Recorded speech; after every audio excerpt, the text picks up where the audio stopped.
సుబ్రహ్మణ్య స్వామి ఈయన పేరు వినని వాళ్ళు ఉండరు. ఈయనకి ఒక వార్తాపత్రికలో వచ్చిన వార్త ఏంటంటే సుబ్రహ్మణ్య స్వామికి ఎదురు దెబ్బ. తిరుమల కల్తీ అనే కేసులో సుప్రీంకోర్టు ఏర్పాటు చేసిన సిబిఐ సిట్ ఇచ్చిన నివేదిక ఆధారంగా పాలనాపరమైన చర్యలు తీసుకునేందుకు గాను చంద్రబాబు ప్రభుత్వం నియమించిన ఏకసభ్య కమిటీకి సుప్రీంకోర్టు గ్రీన్ సిగ్నల్ ఇచ్చింది. ఏకసభ్య కమిటీ విచారణపై జోక్యం చేసుకోవడానికి నిరాకరించింది.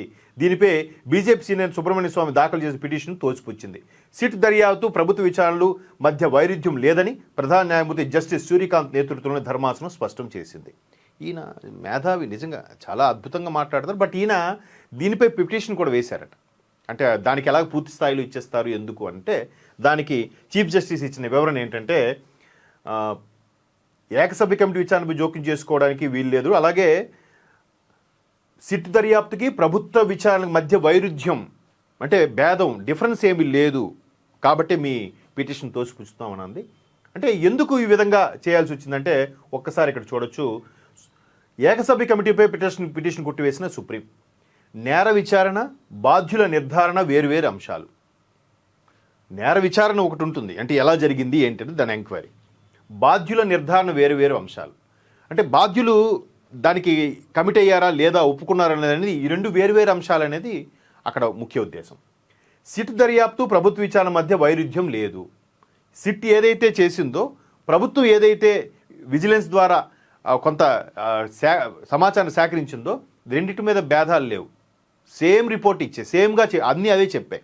అప్పటి వ్యక్తులు అప్పుడు ఎవరెవరైతే ప్రభావితం చేశారో వాళ్ళ వల్ల జరిగాయనేది రెండిటి యొక్క ప్రధాన సారాంశం అదే. కాకపోతే రెండిట్లోనూ కూడా కీలక బిగ్ బాస్ ఎవరు, సూత్రధారి ఎవరు, పాత్రధారులు ఉన్నారు కానీ సూత్రధారి ఎవరు అనేది కూడా ఇక్కడ మిస్ అయింది. బట్ రెండిట్లో భేదం ఏం లేదు, రెండు రిపోర్ట్లు సేమ్ ఉన్నాయి. పాలనా లోపాలపై విచారణకు రాష్ట్రం ఆదేశించవచ్చు. ఎందుకంటే రాష్ట్ర పరిధిలో దేవాదాయ ధర్మదాయ శాఖలో ఉంది కాబట్టి ఆ రాష్ట్ర విచారణకు రాష్ట్రం ఆదేశించవచ్చు. సిట్టు ఏకసభ్య కమిటీ రెండూ విచారణ జరపచ్చు. అటు సిట్టు రాష్ట్రం నిర్మించిన ఏకసభ్య కమిటీ కూడా విచారణ జరిపించవచ్చు. పిటిషనర్ లేవనెత్తిన అభ్యంతరాలకు ఆధారం లేదు. ఇక్కడ ఏదైతే సుబ్రహ్మణ్య స్వామి అభ్యంతరం వ్యక్తం చేశారో దానికి సంబంధించి ఆధారం లేదు.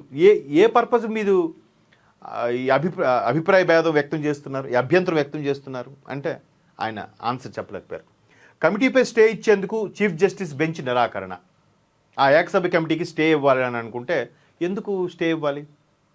రాష్ట్రానికి ఆ హక్కు ఉంది కదా. పైగా ఏకసభ్య కమిటీ రిటైర్డ్ జడ్జితో పరిపాలన. రిటైర్డ్ జడ్జి అంటే మళ్ళీ న్యాయస్థానాలకి ప్రాధాన్యత లేకపోతే ఎలా? అలాగే కల్తీ బాధ్యులను కాపాడేందుకే పిటిషన్. మీరు పిటిషన్ వేస్తున్నారంటే ఎవరెవరైతే కల్తీ చేసి కుమ్మక్కయ్యారు అనుకుంటున్నారో వాళ్ళని కాపాడడానికి మీ ఉద్దేశమా? వాళ్ళని సేఫ్ జోనా? ఇప్పటికే 13 ఏళ్ళుగా 14 ఏళ్ళుగా బెయిల్ మీద బయట తిరిగేస్తున్నారు. ఇంకా వాళ్ళకి ఊరటనిచ్చే అంశాలు ఇవన్నీ కూడా, వాళ్ళకి ఒత్తాసు పలికే అంశాల. తర్వాత దురుద్దేశంతోనే వేశారు కల్తీ అనే వ్యవహారంలో గతంలోనూ కల్తీ అనే ప్రూఫ్ ఏంటి? తినేసంగా అరిగిపోయిందిగా, బయటకు వచ్చేసిందిగా, దానికి ప్రూఫ్ ఏంటి అని వెధవలాజికలు తీసే వాళ్ళందరికీ ఇది ఒక చెంపపెట్టు. దురుద్దేశంతోనే వేశారు కల్తీ అనే వ్యవహారంలో గతంలోనూ వేశారు కదా, ఇప్పుడు కూడా దురుద్దేశంతోనే వేశారా అని ప్రశ్నించిందట సుబ్రహ్మణ్య స్వామి వేసిన పిటిషన్కి అత్యున్నత న్యాయస్థానం సుప్రీంకోర్టు. బాధ్యులను కాపాడేందుకే పాలనా చర్యలు నీరుగార్చాలని చూస్తున్నారు లుధ్రా వాదన.